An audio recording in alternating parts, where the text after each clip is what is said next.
വെന്തുരുകി കേരളം.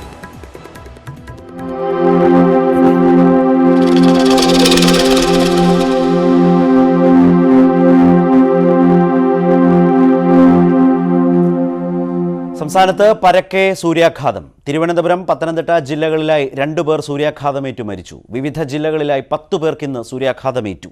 5 ദിവസത്തിനിടെ 54 പേർക്കാണ് സംസ്ഥാനത്ത് സൂര്യാഘാതമേറ്റത്. അടുത്ത 2 ദിവസം കൂടി സൂര്യാഘാതത്തിന് സാധ്യതയുണ്ടെന്ന് കാലാവസ്ഥാ നിരീക്ഷണ കേന്ദ്രം മുന്നറിയിപ്പ് നൽകി. 10 ജില്ലകളിൽ കനത്ത ജാഗ്രത തുടരുന്നതിനിടെയാണ് സൂര്യാഘാതമേറ്റുള്ള മരണം. തിരുവനന്തപുരം പാറശാലയ്ക്കടുത്ത് കാരോട് ആവണി വീട്ടിൽ കരുണാകരനെ വീടിനടുത്തുള്ള വയലിലാണ് മരിച്ച നിലയിൽ കണ്ടെത്തിയത്. ശരീരത്തിൽ പൊള്ളലേറ്റ പാടുകളുണ്ട്. പത്തനംതിട്ട മാരാമണിൽ ഹോട്ടൽ ജീവനക്കാരനായ ഷാജഹാനാണ് മരിച്ചത്. 60 വയസ്സുള്ള ഇദ്ദേഹം റോഡരികിൽ കുഴഞ്ഞു വീണ് മരിക്കുകയായിരുന്നു. കണ്ണൂർ വെള്ളോറ കാടൻ വീട്ടിൽ നാരായണന്റെ മരണം സൂര്യാഘാതം മൂലമാണെന്ന് റിപ്പോർട്ടുകളുണ്ടായിരുന്നെങ്കിലും ഹൃദയാഘാതമാണ് മരണകാരണമെന്ന് ഡോക്ടർമാർ പിന്നീട് സ്ഥിരീകരിച്ചു. സംസ്ഥാനത്തെ സർക്കാർ ആശുപത്രികളിൽ മാത്രം ഇന്ന് 10 പേർ പൊള്ളലേറ്റ് ചികിത്സ തേടി. തെരഞ്ഞെടുപ്പ് പ്രചരണത്തിനിടെയാണ് RSP പുനലൂർ മണ്ഡലം സെക്രട്ടറി നാസർ ഖാന് പൊള്ളലേറ്റത്. കാസർഗോഡ് കുമ്പളയിൽ 3 വയസ്സുകാരിക്കും സൂര്യതാപമേറ്റു. പാലക്കാട് ജില്ലയിൽ താപനില 40 ഡിഗ്രി സെൽഷ്യസിലെത്തി.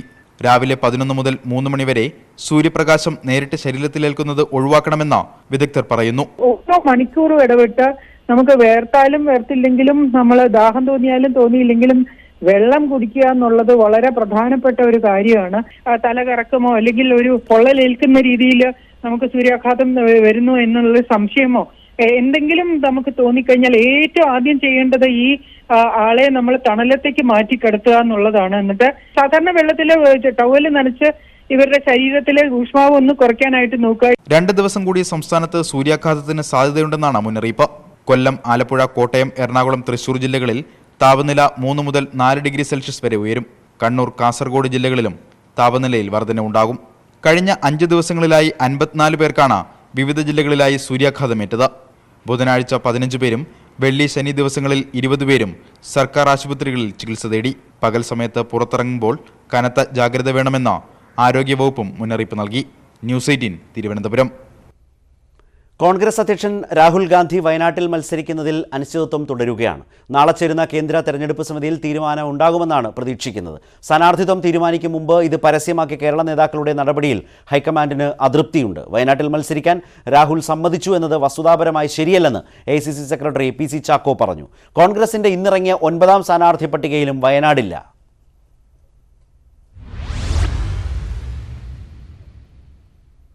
രാഹുൽ ഗാന്ധി വയനാട്ടിൽ മത്സരിക്കുമെന്ന് കേരള നേതാക്കളെല്ലാം അവകാശപ്പെടുമ്പോഴും കേന്ദ്ര നേതൃത്വം ഇതുവരെ തീരുമാനമെടുത്തിട്ടില്ല.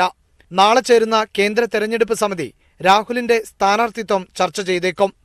കോൺഗ്രസ് പ്രവർത്തക സമിതിയും നാളെ യോഗം ചേരും. നേതൃത്വത്തിന്റെ നിലപാട് എന്തായാലും അന്തിമ തീരുമാനമെടുക്കുക രാഹുൽ ഗാന്ധി തന്നെയാകും. രാഹുൽ അനുകൂല തീരുമാനമെടുത്തെന്ന കേരള നേതാക്കളുടെ അവകാശവാദത്തെ AICC സെക്രട്ടറി PC ചാക്കോ തള്ളി. രാഹുൽ ഇതുവരെ തീരുമാനമെടുത്തിട്ടില്ലെന്ന് ചാക്കോ. അദ്ദേഹം ആരോടും അങ്ങനെ ആ അഭ്യർത്ഥനയ്ക്ക് അനുകൂലമായി പ്രതികരിച്ചതായി ഞാൻ മനസ്സിലാക്കുന്നില്ല. എന്നാൽ രാഹുൽ വയനാട്ടിൽ മത്സരിക്കുമെന്ന് പൂർണ്ണ വിശ്വാസമുണ്ടെന്ന് ഉമ്മൻചാണ്ടി ആവർത്തിച്ചു. രാഹുൽജിയുടെ മത്സരത്തിൽ കൂടിയുള്ള സാന്നിധ്യം അത് വലിയ ഒരു മാറ്റം, അനുകൂലമായ മാറ്റം ഈ സംസ്ഥാനങ്ങളിൽ ഉണ്ടാക്കും എന്ന് വിശ്വസിച്ചുകൊണ്ടാണ് ഇങ്ങനെയൊരു നിർദ്ദേശം മുമ്പോട്ട് വരുന്നത്. രാഹുലിന്റെ കാര്യത്തിൽ നാളെ തീരുമാനമുണ്ടാകുമെന്നും ഇക്കാര്യം വീണ്ടും ആവശ്യപ്പെട്ടിട്ടുണ്ടെന്നും ചെന്നിത്തല പറഞ്ഞു. നാളെ ചേരുന്ന കോൺഗ്രസിന്റെ തെരഞ്ഞെടുപ്പ് സമിതി ഈ കാര്യത്തിൽ തീരുമാനമെടുക്കുമെന്ന് പ്രതീക്ഷിക്കുകയാണ്. രാഹുൽ ഗാന്ധി കേരളത്തിൽ മത്സരിക്കണമെന്നുള്ളത് കേരള ജനതയുടെ ഒരു പൊതു ആവശ്യമാണ്. അനിശ്ചിതത്വത്തെ തുടർന്ന് KPCC പ്രസിഡന്റ് മുല്ലപ്പള്ളി രാമചന്ദ്രൻ ഇന്ന് നടത്താനിരുന്ന വാർത്താ സമ്മേളനം റദ്ദാക്കി. അതിനിടെ കോൺഗ്രസ് പുറത്തുവിട്ട 9ാമത്തെ സ്ഥാനാർത്ഥി പട്ടികയിലും വടകരയും വയനാടുമില്ല. ന്യൂസ് 18 ഡൽഹി. കോൺഗ്രസിന്റെ 9ാം സ്ഥാനാർത്ഥി പട്ടികയിലും വയനാട് ഇടം പിടിക്കാതായതോടെ രാഹുൽ ഗാന്ധി വയനാട്ടിൽ മത്സരിക്കാൻ സാധ്യത കൂടി. തമിഴ്നാട്ടിലെ ശിവഗംഗയിൽ P ചിദംബരത്തിന്റെ മകൻ കാർത്തി ചിദംബരം സ്ഥാനാർത്ഥിയാകും. വിവരങ്ങളുമായി KP അഭിലാഷ് ചേരുന്നു. അഭിലാഷ്, തമിഴ്നാട്ടിൽ ശിവഗംഗയാണ് മറ്റൊരു സാധ്യതാ മണ്ഡലമായി രാഹുലിനായി കരുതിയിരുന്നത്. അവിടെയും സ്ഥാനാർത്ഥിയെ പ്രഖ്യാപിച്ചു. പക്ഷേ വയനാട്ടിൽ സ്ഥാനാർത്ഥി പ്രഖ്യാപനം അല്ലെങ്കിൽ രാഹുലിന്റെ പേര് പ്രഖ്യാപിച്ചിട്ടില്ല എന്ന നിലയിൽ അത് ഒഴിച്ചിട്ടിരിക്കുന്നു. കേരള നേതാക്കളാകട്ടെ മത്സരിച്ച് രാഹുൽ ഗാന്ധിയുടെ വരവ് ഉറപ്പാക്കും വിധം സംസാരിച്ചുകൊണ്ടേയിരിക്കുന്നു. എന്താണ് സാഹചര്യം? നാളെ പ്രതീക്ഷിക്കാമോ?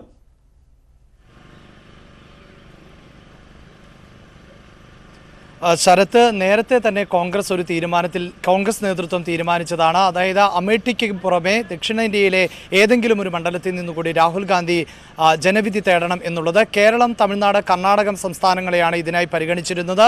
ജനവിധി തേടാൻ ആദ്യം തന്നെ ക്ഷണിച്ചത് കർണാടകമായിരുന്നു. പിന്നീട് തമിഴ്നാടും, അതിനുശേഷമാണ് കേരളവും പോരാട്ടത്തിനായി എത്തണമെന്ന ആവശ്യം രാഹുൽ ഗാന്ധിക്ക് മുന്നിൽ വെച്ചത്. അവിടെ ഏറ്റവും എടുത്തു പറയേണ്ടത് തമിഴ്നാട്ടിലെ ശിവഗംഗയിൽ നിന്ന് പി ചിദംബരത്തിൻ്റെ മണ്ഡലമാണ് ശിവഗംഗ എന്ന് നമുക്കറിയാം. അവിടെ നിന്ന് ഒരുപക്ഷെ രാഹുൽ ഗാന്ധി ജനവിധി തേടും എന്ന പ്രതീക്ഷയായിരുന്നു. 9ാമത്തെ പട്ടിക പുറത്തിറങ്ങുന്നതിന് മുമ്പ് വരെ ഈ മണ്ഡലത്തിലെ സ്ഥാനാർത്ഥിയെ ഒഴിച്ചിട്ടിരിക്കുകയുമായിരുന്നു. എന്നാൽ ഇപ്പോൾ ചിദംബരത്തിൻ്റെ മകൻ കാർത്തി ചിദംബരം തന്നെ അവിടെ നിന്ന് ജനവിധി തേടുന്നു എന്നുള്ളതാണ് 9ാമത്തെ പട്ടികയിൽ വ്യക്തമാകുന്നത്. അതിനു മുമ്പ് പരിഗണിക്കപ്പെട്ടിരുന്ന മറ്റൊന്ന് പൊൻ രാധാകൃഷ്ണൻ വിജയിച്ചിരുന്ന കന്യാകുമാരി മണ്ഡലമാണ്. അവിടെ ഇപ്പോൾ വസന്തകുമാറിൻ്റെ പേര് നേരത്തെ തന്നെ പ്രഖ്യാപിക്കുകയും ചെയ്തതാണ്. കർണാടകത്തിലേക്ക് വരുമ്പോൾ ഏറ്റവും അധികം ഉയർന്നു കേട്ടിരുന്നത് ചിക്കമംഗ്ലൂർ ഉൾപ്പെടെയുള്ള മണ്ഡലങ്ങളിലേതായിരുന്നു. ബീദർ, ഉടുപ്പി, ചിക്കമംഗ്ലൂർ, ഒപ്പം ബാംഗ്ലൂർ സൗത്ത് എന്നിവയായിരുന്നു. ഇപ്പോൾ ബാംഗ്ലൂർ സൗത്തിൽ നിന്ന് DK ഹരിപ്രസാദിൻ്റെ പേര് കൂടി പട്ടികയിൽ 9ാമത്തെ പട്ടികയിൽ ഇടം പിടിക്കുന്നുണ്ട്. അത് അനന്ത്കുമാറിൻ്റെ മണ്ഡലമാണ്. അവിടെ അനന്ത്കുമാറിൻ്റെ ഭാര്യയാണ് ഇപ്പോൾ എതിരാളിയായി രംഗത്തുള്ളത്. ഒരുപക്ഷെ BJPയുടെ ഭാഗത്ത് നിന്ന് പ്രധാനമന്ത്രി നരേന്ദ്രമോദി തന്നെ ഈ ബാംഗ്ലൂർ സൗത്തിൽ നിന്ന് ജനവിധി തേടിയേക്കുമെന്ന സൂചനകളും ഉണ്ടായിരുന്നു. എന്തായാലും ദക്ഷിണേന്ത്യയിലെ കർണാടകത്തിലെയും തമിഴ്നാട്ടിലെയും രാഹുൽ ഗാന്ധിക്ക് വേണ്ടി ഒഴിച്ചിട്ടിരുന്ന മണ്ഡലങ്ങളിലെല്ലാം തന്നെ ഇപ്പോൾ സ്ഥാനാർത്ഥിയെ പ്രഖ്യാപിക്കുമ്പോൾ വയനാട് സീറ്റിൽ 9ാമത്തെ പട്ടികയിൽ സ്ഥാനാർത്ഥിയെ പ്രഖ്യാപിച്ചിട്ടില്ല എന്നതാണ് കേരളത്തിൽ രാഹുൽ മത്സരിക്കാൻ സാധ്യത കൂടുന്നു എന്ന സൂചന ലഭിക്കുന്നത്. അഭിലാഷ് ഇപ്പോൾ സൂചിപ്പിച്ചതുപോലെ 9ാം സ്ഥാനാർത്ഥി പട്ടിക ആ ലിസ്റ്റിലും വയനാട്ടിൽ മറ്റേതെങ്കിലും തരത്തിൽ രാഹുലിൻ്റെ പേര് വന്നിട്ടില്ല. അതേസമയം സാധ്യത കൽപ്പിച്ച ദക്ഷിണേന്ത്യയിലെ മറ്റു മണ്ഡലങ്ങൾ ശിവഗംഗയടക്കം സ്ഥാനാർത്ഥിയെ പ്രഖ്യാപിച്ചു എന്നത് വയനാട്ടിലേക്കുള്ള രാഹുലിൻ്റെ വരവ് അത് കൂടുതൽ ഉറപ്പിക്കുകയാണ്. രാഹുൽ ഗാന്ധി വയനാട്ടിൽ മത്സരിക്കുന്നതിനെ ചൊല്ലി CPM കോൺഗ്രസ് രാഷ്ട്രീയ പോര്. വയനാട്ടിലെത്തിയാൽ രാഹുൽ ഗാന്ധി ശക്തമായി രാഷ്ട്രീയമായി നേരിടുമെന്ന് CPM. എന്നാൽ അന്ധമായ കോൺഗ്രസ് വിരോധം മൂലം CPM ഹിമാലയൻ മണ്ടത്തരം ചെയ്യുകയാണെന്ന് കോൺഗ്രസ് തിരിച്ചടിച്ചു. ദേശീയ തലത്തിൽ BJP വിരുദ്ധ ചേരിയിൽ ഒന്നിച്ചു നിൽക്കെ കേരളത്തിലെത്തി രാഹുൽ ഗാന്ധി ഇടതുപക്ഷത്തിനെതിരെ മത്സരിക്കുന്നത് ആദ്യം ചോദ്യം ചെയ്തത് മുഖ്യമന്ത്രി പിണറായി വിജയനാണ്. കോൺഗ്രസിന്റെ മുഖ്യശത്രു BJP അല്ല, ഇടതുപക്ഷമാണെന്ന തോന്നലുളവാക്കാനേ ഈ നീക്കം ഉപകരിക്കൂ എന്നാണ് CPM നിലപാട്. രാഹുൽ ഗാന്ധി വന്നാലും ശക്തമായ രാഷ്ട്രീയ പോരാട്ടം തന്നെ കാഴ്ചവെക്കും. അല്ല മുഖ്യ എതിരാളി, ഇടതുപക്ഷ ജനാധിപത്യ മുന്നണിയാണ് മുഖ്യ എതിരാളി എന്ന സന്ദേശമാണ് ഈ സ്ഥാനാർത്ഥിത്വം നൽകുന്നത്. അതേസമയം മോഡിക്കെതിരായ മതേതര സഖ്യത്തിന് പിന്തുണ നൽകുന്ന പിണറായി വിജയൻ രാഹുൽ ഗാന്ധി മത്സരിക്കുന്നതിനെ എന്തിനെതിർക്കുന്നു എന്നാണ് കോൺഗ്രസിന്റെ ചോദ്യം. ദേശീയ തലത്തിൽ BJPക്കെതിരെയാണ് മത്സരം. BJPയെ എതിർക്കുന്നതിനേക്കാൾ ശക്തമായിട്ടാണ് രാഹുലിന്റെ വരവിനെ CPM എതിർക്കുന്നത്. കേരളത്തിലെ CPM നേതാക്കൾ മുൻകാലങ്ങളിൽ ദേശീയതലത്തിൽ കോൺഗ്രസ് ബന്ധത്തെ എതിർത്തിട്ടുണ്ടെന്നും പ്രതിപക്ഷ നേതാവ് ആരോപിക്കുന്നു. രാഹുൽ ഗാന്ധി കേരളത്തിൽ മത്സരിക്കുന്നു അല്ലെങ്കിൽ വയനാട്ടിൽ മത്സരിക്കുന്നു എന്നുള്ള ഒരാവശ്യം ഞങ്ങൾ മുന്നോട്ട് വെച്ചപ്പോൾ ഞങ്ങൾ കരുതിയത് BJP ആയിരിക്കും ഏറ്റവും കൂടുതൽ എതിർക്കുന്നത് എന്നാണ്. എന്നാൽ മുഖ്യമന്ത്രി അടക്കമുള്ള ആളുകളാണ്, CPM നേതാക്കന്മാരാണ് ഏറ്റവും വലിയ എതിർപ്പ് പ്രകടിപ്പിച്ചിട്ടുള്ളത്. ദേശീയ രാഷ്ട്രീയം പറഞ്ഞാണ് രാഹുൽ ഗാന്ധിയുടെ വരവിനെ CPM എതിർക്കുന്നത്. എന്നാൽ രാഹുൽ ഗാന്ധി എത്തിയാൽ ഉണ്ടാകുന്ന UDF അനുകൂല തരംഗം ഭയന്നാണ് CPM നീക്കമെന്ന് കോൺഗ്രസും തിരിച്ചടിക്കുന്നു. ന്യൂസ് 18 തിരുവനന്തപുരം. രാഹുൽ ഗാന്ധി മത്സരിക്കുമെങ്കിൽ വയനാട് സീറ്റ് ഏറ്റെടുക്കാൻ BJP തയ്യാറെടുക്കുന്നു. ആവശ്യമെങ്കിൽ സീറ്റ് ഏറ്റെടുക്കുമെന്ന് PS ശ്രീധരൻപിള്ള വ്യക്തമാക്കി. പ്രമുഖ നേതാവിനെ തന്നെ രാഹുലിനെതിരായി നിർത്തണമെന്ന ആവശ്യവും ശക്തമായതിനെ തുടർന്നാണ് BJPയുടെ പുതിയ നീക്കം. എന്നാൽ മുന്നണി സംവിധാനത്തിന്റെ ഭാഗമായി ലഭിച്ച സീറ്റ് വിട്ടുകൊടുക്കാനാവില്ലെന്നാണ് BDJSന്റെ നിലപാട്. NDAയിൽ വയനാട് ഉൾപ്പെടെ 5 സീറ്റുകൾ BDJSനാണ്. എന്നാൽ കോൺഗ്രസ് അധ്യക്ഷൻ തന്നെ വയനാട്ടിലെത്തുമ്പോൾ എതിർപക്ഷത്ത് BDJS പോരെന്ന അഭിപ്രായം BJP സംസ്ഥാന ഘടകത്തിൽ ശക്തമാണ്. സംസ്ഥാന നേതൃത്വം നിലപാട് വ്യക്തമാക്കുന്നതിന് മുമ്പ് തന്നെ BJP ജില്ലാ നേതൃത്വം സീറ്റ് ഏറ്റെടുക്കുമെന്ന് പ്രഖ്യാപിച്ചു കഴിഞ്ഞു. സീറ്റ് ഏറ്റെടുക്കേണ്ടി വരുമെന്ന സൂചന സംസ്ഥാന അധ്യക്ഷൻ PS ശ്രീധരൻപിള്ളയും നൽകി. ആ സീറ്റ് ഇപ്പോഴ് കൊടുത്തിട്ടുള്ളത് BDJSനാണ്. അത് പാർട്ടിയുടെ അഖിലേന്ത്യാ അധ്യക്ഷനും BDJSന്റെ സംസ്ഥാന അധ്യക്ഷനും തമ്മിൽ നടന്ന ചർച്ചയുടെ അടിസ്ഥാനത്തിലെത്തിയ ധാരണയനുസരിച്ചാണ്. സ്വാഭാവികമായിട്ടും അവരുമായി ആലോചിച്ച് അതിൻ്റെ അടിസ്ഥാനത്തിൽ അക്കാര്യത്തിൽ എന്തെങ്കിലും മാറ്റം ആവശ്യമുണ്ടോ എന്നുള്ള കാര്യം ഗൗരവപൂർവ്വം പാർട്ടി ചിന്തിക്കും.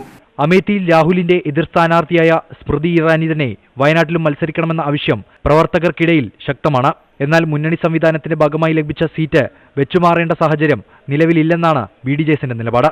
സ്ഥാനാർത്ഥി ആരെന്ന് അടുത്ത ദിവസം തുഷാർ വെള്ളാപ്പള്ളി പ്രഖ്യാപിക്കും. സീറ്റ് മറ്റേതെങ്കിലും പ്രധാന കക്ഷികൾ കൈമാറുന്നതിനെക്കുറിച്ചോ ഇന്നുവരെ ചർച്ച നടന്നിട്ടില്ല. അത്തരത്തിലൊരു സാഹചര്യം ഉണ്ടാകും എന്ന് നമ്മൾ പ്രതീക്ഷിക്കുന്നില്ല.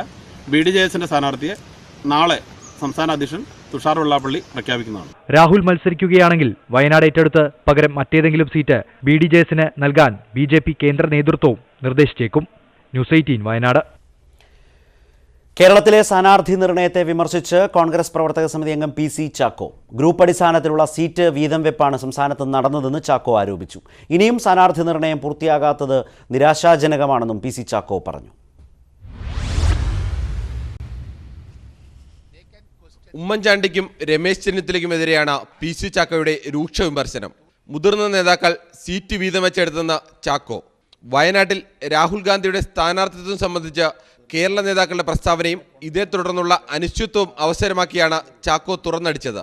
ഗ്രൂപ്പ് മാത്രമായിരുന്നു സ്ഥാനാർത്ഥി നിർണയത്തിലെ മാനദണ്ഡമെന്നും ചാക്കോയുടെ ആരോപണം. അപ്പോൾ അഭിപ്രായ വ്യത്യാസങ്ങൾ, ഗ്രൂപ്പ് താല്പര്യങ്ങൾ വളരെയേറെ സംഘർഷം സൃഷ്ടിച്ച ഒരു സീറ്റ് കൂടിയാണ് വയനാട്.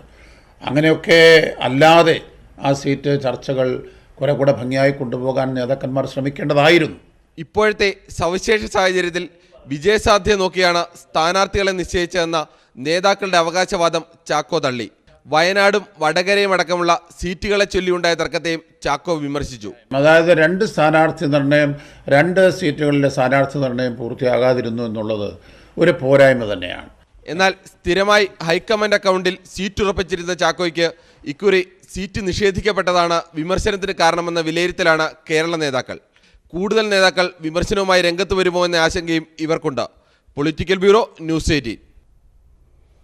രാഹുൽ ഗാന്ധിക്ക് പിന്നാലെ പ്രധാനമന്ത്രി നരേന്ദ്രമോദിയും ദക്ഷിണേന്ത്യയിലേക്ക്. വാരാണസിക്ക് പുറമെ ബംഗളൂരു സൗത്ത് മണ്ഡലത്തിൽ നിന്ന് മോദി ലോക്സഭയിലേക്ക് മത്സരിച്ചേക്കുമെന്നാണ് സൂചന. നാമനിർദ്ദേശ പത്രിക സമർപ്പിക്കാൻ ആവശ്യമായ തയ്യാറെടുപ്പുകൾ നടത്താൻ BJP കേന്ദ്ര നേതൃത്വം സംസ്ഥാന ഘടകത്തിന് നിർദ്ദേശം നൽകിക്കഴിഞ്ഞു.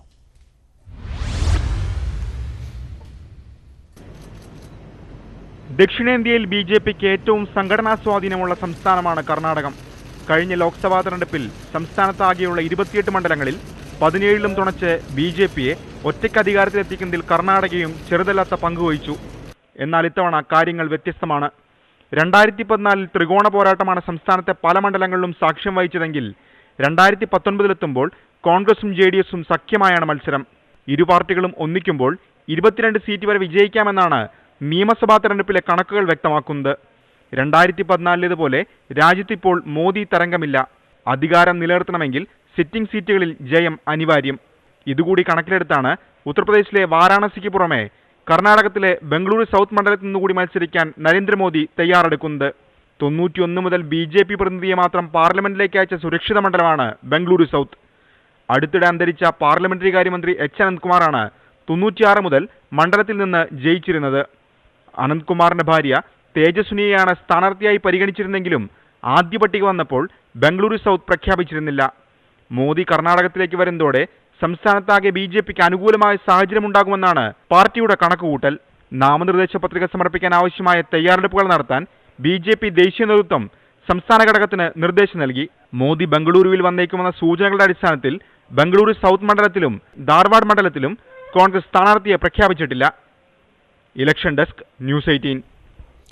രാഹുൽ ഗാന്ധിക്കെതിരെ ഗുരുതര ആരോപണങ്ങളുമായി BJP. 2009 ശേഷം രാഹുലിന്റെ സ്വത്തിൽ വൻ വർധന ഉണ്ടായി. 50 ലക്ഷത്തിൽ നിന്ന് 9 കോടിയായി രാഹുലിന്റെ വരുമാനം ഉയർന്നു. ഭൂമി, ആയുധ ഇടപാടുകൾ, കരാറുകൾ എന്നിവയിലെ അഴിമതിയിലൂടെയാണ് സ്വത്തുക്കൾ സമ്പാദിച്ചത്. രാഹുൽ നൽകുന്ന നാമനിർദ്ദേശ പത്രികയിലെ സത്യവാങ്മൂലം BJP സൂക്ഷ്മ പരിശോധന നടത്തുമെന്നും സംബിത് പത്ര പറഞ്ഞു. 4 ways through which Mr. Rahul Gandhi has increased his assets. 4 तरीकों से उन्होंने एसेट्स को बढ़ाया है.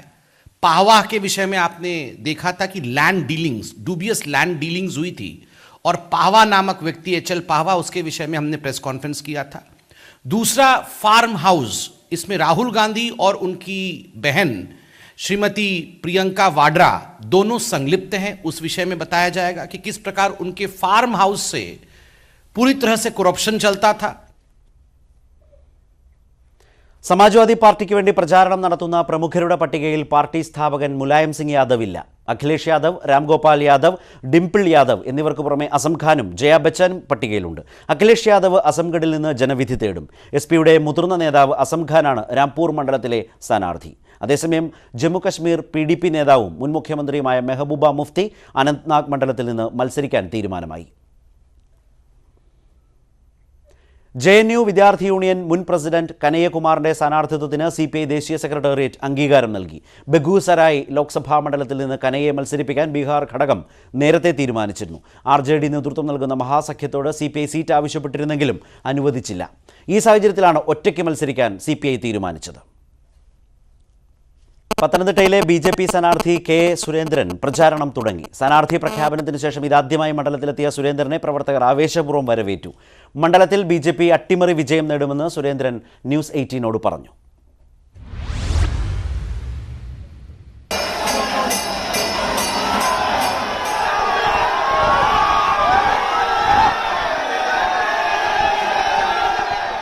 സ്ഥാനാർത്ഥി പ്രഖ്യാപനം വൈകിയെങ്കിലും ആവേശം ഒട്ടും ചോരാതെയാണ് പ്രവർത്തകർ K. സുരേന്ദ്രനെ വരവേറ്റത്.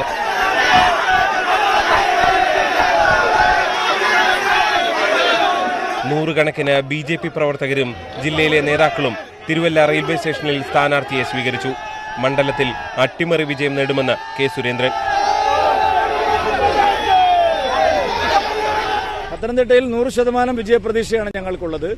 ജനങ്ങളാകെ ഈ തെരഞ്ഞെടുപ്പിൽ ഞങ്ങളോടൊപ്പം അണിനിരക്കുന്നു എന്നുള്ള റിപ്പോർട്ടുകളാണ് ഓരോ ബൂത്തിൽ നിന്നും ഞങ്ങൾക്ക് ലഭിക്കുന്നത്. ഈ സാധാരണ ജനങ്ങളുടെ ആവേശം തന്നെ അത് പ്രകടമാക്കുന്നതാണ്. മറ്റൊരു മുന്നണിക്കും ലഭിക്കാത്ത സ്വീകാര്യതയാണ് BJPക്ക് പത്തനംതിട്ടയിൽ ലഭിച്ചുകൊണ്ടിരിക്കുന്നത്. റെയിൽവേ സ്റ്റേഷനിൽ നിന്നും നിരവധി പ്രവർത്തകരുടെ അകമ്പടിയോടെ സുരേന്ദ്രൻ തിരുവല്ല നഗരം വലം വെച്ചു. ശ്രീധരൻപിള്ള താൽപര്യം അറിയിച്ചതിനെ തുടർന്ന് പത്തനംതിട്ടയിലെ സ്ഥാനാർത്ഥി നിർണയം അനിശ്ചിതത്വത്തിലായിരുന്നു. BJP മറ്റു മണ്ഡലങ്ങളിൽ സ്ഥാനാർത്ഥികളെ പ്രഖ്യാപിച്ചപ്പോൾ പത്തനംതിട്ട ഒഴിച്ചിട്ടിരിക്കുകയായിരുന്നു. ഒടുവിൽ സുരേന്ദ്രൻ തന്നെ സ്ഥാനാർത്ഥിയായപ്പോൾ ഏറെ വിജയപ്രതീക്ഷയിലാണ് മണ്ഡലത്തിലെ BJP പ്രവർത്തകർ. തിരുവല്ലയിൽ നിന്നും ക്യാമറമാൻ ലിബിൻ കെവുമനൊപ്പം G. Sreejith, news 18. VM Sudheeran Vellappally നടേശനെ വിമർശിച്ച വാർത്താസമ്മേളനത്തിൽ നിന്ന് മുൻ MLAയും കോൺഗ്രസ് നേതാവുമായ D. സുഗതൻ ഇറങ്ങിപ്പോയി. വെള്ളാപ്പള്ളിയെ ചീത്ത പറയുന്നിടത്ത് താൻ ഇരിക്കേണ്ട കാര്യമില്ലെന്ന് സുഗതൻ പറഞ്ഞു. തൊട്ടു പിന്നാലെ DCC യോഗത്തിൽ സുധീരൻ സുഗതനെതിരെ പൊട്ടിത്തെറിച്ചു. ആലപ്പുഴയിലെ വാർത്താ സമ്മേളനത്തിലാണ് വെള്ളാപ്പള്ളി നടേശനും തുഷാർ വെള്ളാപ്പള്ളിക്കുമെതിരെ VM സുധീരൻ ആഞ്ഞടിച്ചത്. മകനെ NDAക്ക് വിട്ടു, മകൻ BJPയുടെ കൂടെ, അച്ഛൻ CPMന്റെ കൂടെ. യഥാർത്ഥത്തിൽ CPM BJP ബന്ധത്തിൻ്റെ കണ്ണിയായി മാറിയിരിക്കുകയാണ് അദ്ദേഹവും മകനും. SN ട്രസ്റ്റ് നിർവാഹക സമിതി അംഗം കൂടിയായ D. സുഗതൻ ഈ വിമർശനത്തിൽ ക്ഷോഭിച്ച് ഇറങ്ങിപ്പോയി. തെരഞ്ഞെടുപ്പ് സമയത്ത് ഇത് വേണ്ടായിരുന്നു. SNDP യോഗം ജനറൽ സെക്രട്ടറി അല്ലെങ്കിൽ അദ്ദേഹത്തെ അധിക്ഷേപിച്ചുകൊണ്ട് പത്രസമ്മേളനം നടന്നാരായാലും അവിടെ ഇരിക്കില്ല.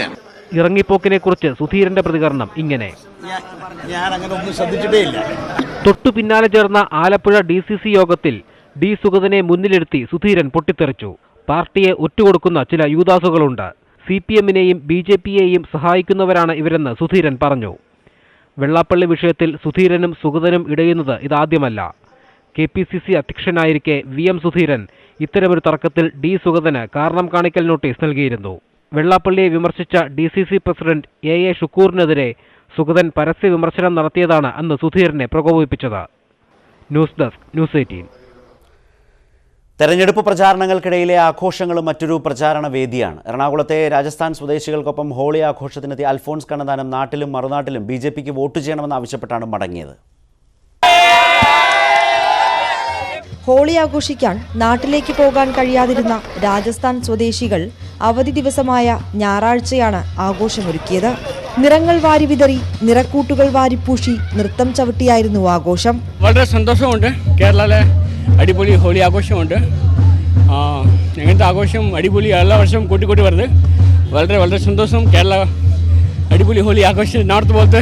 ഇതിനിടെയാണ് എറണാകുളം മണ്ഡലത്തിലെ BJP സ്ഥാനാർത്ഥി അൽഫോൺസ് കണ്ണന്താനം എത്തിയത്. ഇതോടെ ആഘോഷം കൂടുതൽ കളർഫുള്ളായി. സ്ഥാനാർത്ഥിയെ ചായം പൂശാനായി പിന്നീടുള്ള തിരക്ക്. നല്ല ഉഗ്ര പ്രതികരണമാണ്. ജനങ്ങളൊക്കെ സന്തോഷിക്കുന്നു. കാരണം നമുക്ക് എറണാകുളത്തിന് ഒരു മന്ത്രി വേണമെന്നാണ് എല്ലാവരും പറയുന്നത്. അപ്പോൾ വലിയ വലിയ കാര്യങ്ങൾ എറണാകുളത്തിന് വേണ്ടി നമുക്ക് ചെയ്യാൻ സാധിക്കും. ഇപ്പൊ തന്നെ ഞങ്ങൾ ചെയ്തുകൊണ്ടിരിക്കുകയാണ്.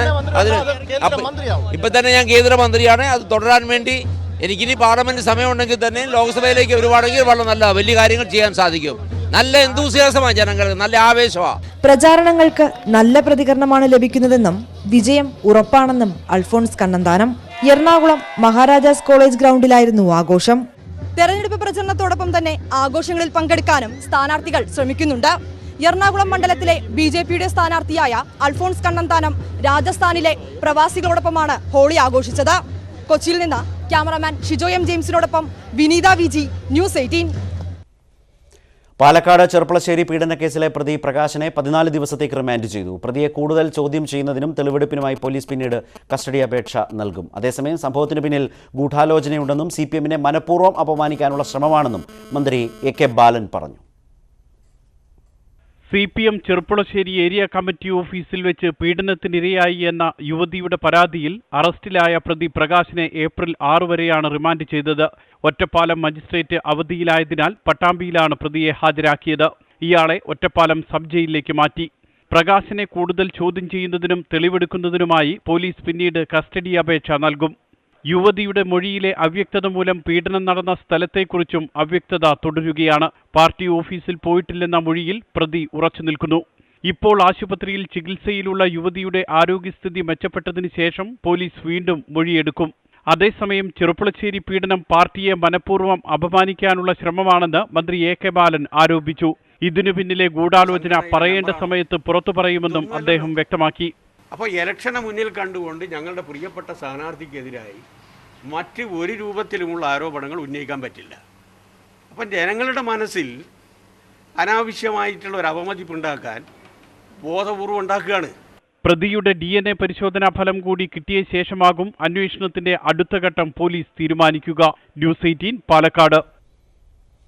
പെരുമ്പാവൂർ ബഥേൽ സുലോഖോ പള്ളി തർക്കത്തിന് 2ാം ദിവസവും പരിഹാരമായില്ല. യാക്കോബായ വിഭാഗം പള്ളിക്കകത്തും ഓർത്തഡോക്സ് വിഭാഗം പുറത്തുമായി നിലയുറപ്പിച്ചിരിക്കുകയാണ്. കോടതി വിധി പ്രകാരം പള്ളി തങ്ങൾക്ക് വിട്ടുകിട്ടണമെന്ന് ഓർത്തഡോക്സ് വിഭാഗത്തിന്റെ ആവശ്യം. വിട്ടുകൊടുക്കില്ലെന്ന നിലപാടിൽ യാക്കോബായ വിഭാഗവും ഉറച്ചു നിൽക്കുകയാണ്.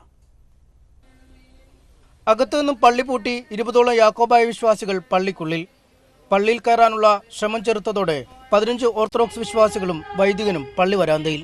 47 വർഷമായി ഇതിൻ്റെ അത് കുർബാന വലിയ വിഭാഗമാണ്, അല്ലാതെ പുതിയതായി ഇവിടെ വന്നൊരാളല്ല. അവരെയാണ് 6-7 ഞായറാഴ്ചകളായി MC റോഡ് തടഞ്ഞു നിർത്തിയത്. ഇരു കൂട്ടർക്കും പിന്തുണ പ്രഖ്യാപിച്ച് ഒരു കുരിശിന് ഇരുവശം ഒരേ പന്തലിന് താഴെ 2 വിഭാഗത്തെയും വിശ്വാസികൾ. 1.5 ദിവസമായി പെരുമ്പാവൂർ ബഥേൽ പള്ളിയിൽ നിന്നുള്ള കാഴ്ച ഇതാണ്. സുപ്രീം കോടതി വിധി നടപ്പാക്കാതെ പിന്നോട്ടില്ലെന്ന് ഓർത്തഡോക്സ് വിഭാഗം. ഞങ്ങൾ പണിത പള്ളിയാണ്, ഞങ്ങൾക്ക് ചെയ്യാവുന്നത് അവർക്ക് ആരാധിക്കാനുള്ള ഒരു സ്ലോട്ട് പ്രൊവൈഡ് ചെയ്യുക, അതാണ് നേരത്തെ ഉണ്ടായിരുന്നത്. ഞങ്ങളെല്ലാ സമാധാന ചർച്ചയ്ക്കും തയ്യാറാണ്, പക്ഷെ അവർ വിട്ടുവീഴ്ചയില്ലാത്ത സമയം. പള്ളി വിട്ടു നൽകാനാവില്ലെന്നും ആവശ്യമെങ്കിൽ 2 മണിക്കൂർ ആരാധനയ്ക്കുള്ള അവസരം നൽകാമെന്നും യാക്കോബായ വിഭാഗം. സുപ്രീം കോടതി ഭാരതത്തിൻ്റെ എന്നതാണ്, അവിടെ തീരുമാനിക്കുന്ന തീരുമാനം നിയമമാണെന്നാണ് പറയണത്. അങ്ങനെയല്ലേ?